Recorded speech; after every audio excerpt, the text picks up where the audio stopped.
Robert, stay on the line. I want to put some of those points to Gabby Ditton, who's a spokesperson for Just Stop Oil. And I want to start by thanking for coming on, because on many occasions people do not come forward. So I'm grateful to you personally for coming on. You're showing, sorry, not you personally, some of your colleagues yesterday are showing zero compassion. It's a form of virtue signalling, and it's like punching someone in the face. It gets your message across, but not with a great deal of compassion. Your response, Gabby Ditton. Morning. Morning, thank you so much for having me. Yeah, my name's Gabby, I'm 28, I'm from Norwich. I used to work in animation, and now I'm trying to do this as much as I can, because I don't think there's anything more important that we could be doing right now. Just Stop Oil are demanding no new oil and gas licenses. Like you said, we're on our 27th COP, or is it 27, and things have only got worse and worse and worse. So I think we're in a position now where we've just been left with no other choice but to cause this kind of disruption. Like, I did try writing to my MP. They won't meet with me at all to talk about this. Yeah. If I can just direct you to what my other contributors said, if you're showing, not you personally, but your organisation is showing zero compassion. It's a form of virtue signalling. It's like punching someone in the face. It won't get you necessarily a great deal of support. Could you address that? Yeah, of course. I mean, we're doing all of this stuff because we actually really care a lot about people and about life and about the society that we live in. And it's not because, we tried taking the protests direct to the oil companies in April, and it wasn't really reported at all. So unfortunately, to get on the Ferrari show, you have to do public disruption. Unfortunately, that's the way it is. Let's bring Robert Taylor back into the conversation. We're hearing from this young woman. It's because, quotes, they care about people, Robert, and they have tried going to the oil companies direct, and it's yielded nothing. Robert Taylor? Should we all break the law when we care about something and we want to change government policy? Is that the precedent that Just Stop Oil wants us to take? Effective campaigns don't break the law. The campaign to exit the EU didn't break the law. You may not agree with it. Now, Gabby Ditton, that does seem a fair observation, and I have to tell you that tens of thousands of people were inconvenienced yesterday. Because you feel passionate about something, does that give you the right to break the law, as Robert Taylor says? Unfortunately, I just disagree. I mean, effective campaigns, the best way to bring about rapid social change, which is what we need with the climate crisis, is to cause mass disruption and engage in civil disobedience. That's just what the history books say. So that's what we're doing. Perhaps you could remind me, in this country, the LGBT plus lobby, who have been supremely successful, remind me when they blocked roads or glued themselves to bridges or chained themselves to goalposts. I think you'll find they never did.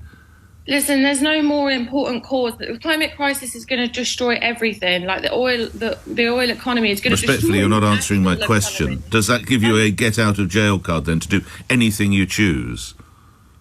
It's the best way to bring about rapid social change. So if you've tried everything else first and you're peaceful and you're non-violent, but I'm just fighting for my life, essentially. Like, I don't want to die young. I want to have a stable food system. I want to have kids, but that opportunity is now taken away from me because of what's happening. Well, I sincerely hope it's not. And by the way, I don't believe that it really has taken away. Let's bring Robert Taylor. When you hear someone as clearly very, very committed, I would argue wrongly committed, but as committed as this young woman, what goes through your mind? It's almost, and I don't wish to be offensive to her, it's almost like she's part of a cult now.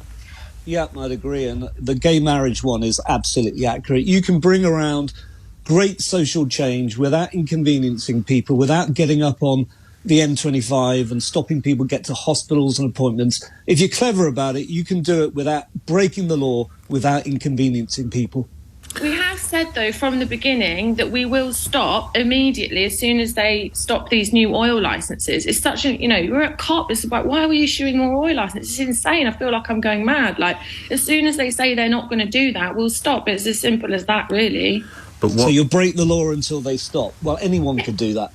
Absolutely, absolutely. Would you be prepared, as is being reported in the Daily Telegraph today, your colleagues, if you cut to gantry, you might be looking at a 10-year jail term, which would probably mean at least 5 years in jail. Would you be prepared to do that?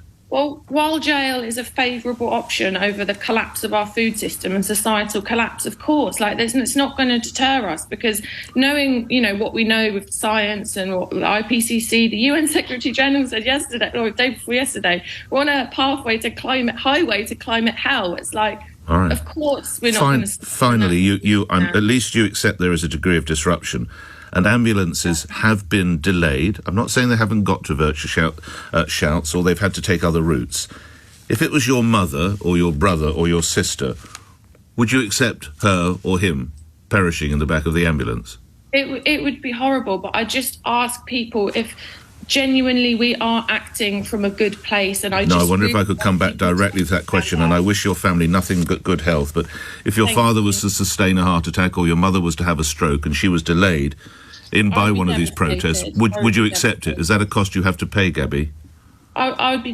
There's no other way to say it other than I'd be devastated, and there's never an intention to. Not quite answering the question I asked again. Would you accept that as the price you'd have to pay, that your father possibly sustained a heart attack and couldn't get to hospital, or mum had a stroke and couldn't get treatment? Would you just say, well, our cause is so valid, I'm desperately frightened I won't have children, I'm afraid that we've just got to let Dad stay in that ambulance stuck on the M25?